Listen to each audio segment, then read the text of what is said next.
Hi y'all, welcome back to Alaskan Ballistics. 10mm versus 44 Magnum for dangerous game here in Alaska. What would you choose? This is my disclaimer that all firearms are safety checked in this video and we used a safe location with safe handling practices. A lot of people choose 10mm because it does have the penetrating power and it does have a lot more capacity. However, as we all know, 44 Magnum is way more powerful. So which one would you choose? This is the short barrel edition. Quick little hike. What would you choose? 10mm or 44 Magnum? And we are going to be shooting the Buffalo Bore dangerous game rounds. We've done this out of the 10mm before with all three 10mm, the 29, the 20, and the 40. We haven't done it out of the 44 Magnum. Now, there's some interesting results here that might make you want to carry a 10mm instead of the 44 Magnum, so stick around to the end when we discuss that. But both are good rounds. Both will get the job done on the grizzly bear for sure. Tell me what you would like in the comments. First chronograph. And then we're going to do our redneck penetration test with the dinner plates and the water jug. Here we go. 10mm short barrel edition versus 44 Magnum for bear protection. We've got the Buffalo Bore dangerous game. Let me know in the comments what other ammo you would like to see this. This is not the most powerful stuff because it's an all copper bullet. Copper bullets are longer, not as much room for powder charge, but they do penetrate well. So here we go. Monometal 190 grain out of the Glock 29. 1119, 1098, 1093, 1110, and 1093 again. So pretty slow. That's slower than the last box I got. Got 6 rounds in the 44 Magnum. Here we go.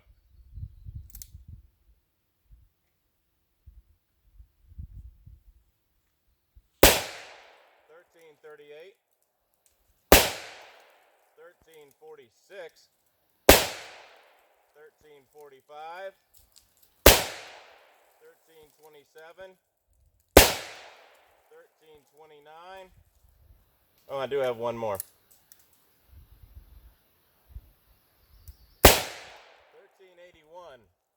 That last one was a little higher than the rest of them, but they were consistent. So obviously 44 Magnum is better. We knew that coming in. Let's see how they do on the penetration test. Well, here is our add-up slide in our numbers.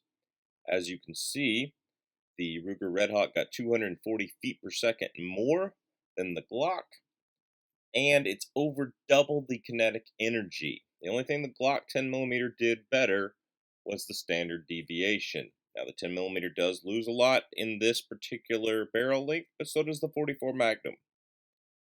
So let's do the penetration test. Buffalo Bore dangerous game. Here's the 10mm. We've done this test before with this gun, with this ammo. It should go into the 4th or 5th jug.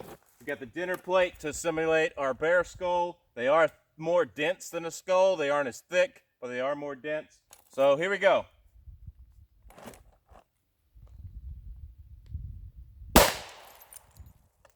All right, definitely busted the plate up pretty good.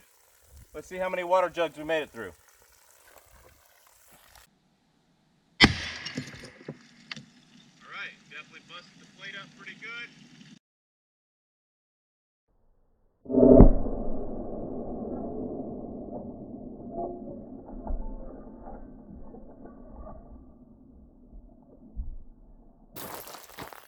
So as you can see, plate busted up pretty good.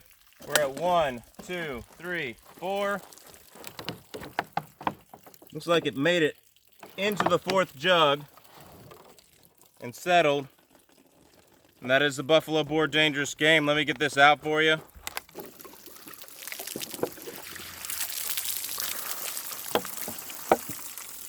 And there we go, smashed up in the front like normal. Get out in the light there. And that's the 10mm 190 grain, the long bullet. And that's why they can't pack them that tight, because the copper is longer than the lead. But dinner plate and 4 water jugs is kind of our base minimum of what you would want to defend your life with the bear. So let's see what it does out of 44 Magnum. 44 Magnum, we have the Ruger Red Hawk short barrel here, 2.5 inch So we're going to shoot the dinner plate and the water jugs, and here we go.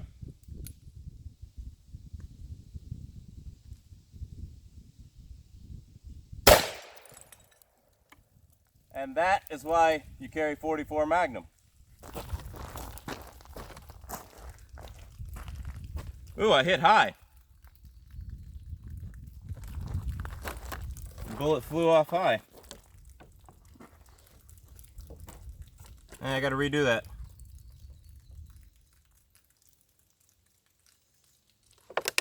Yeah. Take two.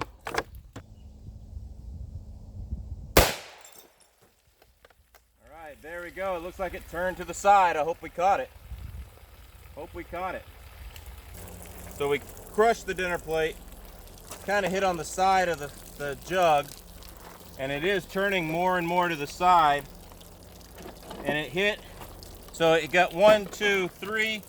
It came out that side, hit here, and it is on the table. We finally recovered one of these. That is your 44 Magnum.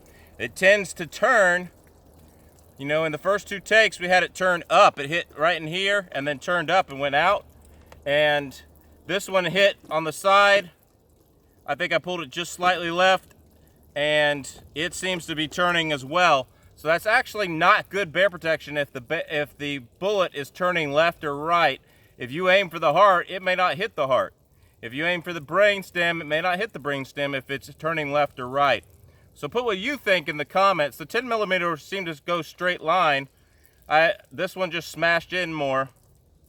So my microphone wasn't working. I came out on a different night, and I'm going to voice over this. Every video that night we shot ended up being poor audio quality, so expect this on some 45 Super videos as well. So here we are, we're trying to get straight line penetration, which we haven't got out of this bullet. I didn't put one take on the camera because the footage didn't turn out. But this is our 4th try to get straight line penetration with this test with the 44 Magnum. I think the bullet is tumbling. Let me know what you think in the comments.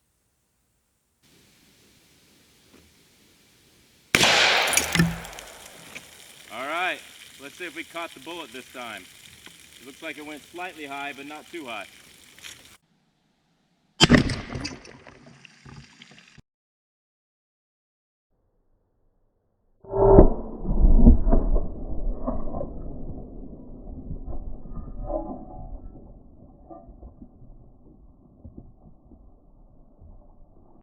So again, I apologize for my microphone not working. I'm just going to talk straight over this.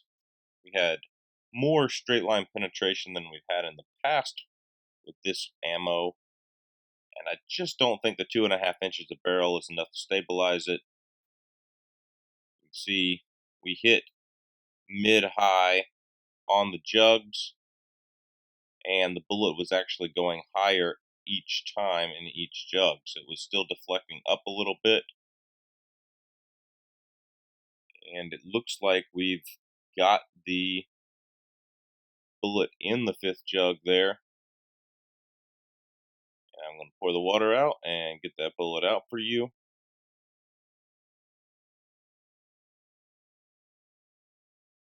You see, I was talking about it rising there, and that's what the bullet looks like. Let's get it back to the house and measure it.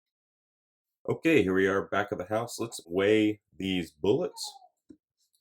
So first a 44 Magnum, 264.1 out of a 265 grain bullet, allegedly from the factory. That is amazing. Great weight retention. There we go. We got another 44 Magnum. You can see right here, it's got a lot of dinner plate dust still assimilated in it because resistance is futile. And it is actually weighing 265, exactly what it's supposed to be from the factory. And here's the 10mm, also with lots of plate dust. Looks like it added a little bit of plate dust at 190.2. So it looks like we got great weight retention. Just because they smashed forward and smashed up a little bit doesn't mean that they didn't retain their weight. Now, on these, you can see how smashed up they are on the 44 Magnums. And I'm just thinking that that would actually cause them to tumble, and that's what was happening. And I confirmed this by shooting it into wet newspapers later. I didn't put that on the test, it was too dark to film. But for straight line penetration, the 10mm wins. It has the barrel length in these short barrels to actually have straight line penetration. For power, of course, the 44 Magnum wins. So what would you think in the comments? Do you want the power of the 44 mag, or do you want the 10 shots and the straight line penetration of this ammo? So let me stress that is of this ammo.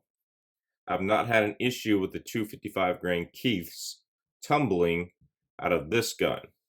And that's what I carry, is the 255 grain Keith Hardcast from Buffalo Bore in this gun. Like, share, and subscribe. We are on Instagram, Patreon, Facebook, Subscribestar. Go support us at those places. We got t-shirts out. Please support the t-shirt campaign. You only have a few more weeks to do so. God bless. Take care. We will see you at the range.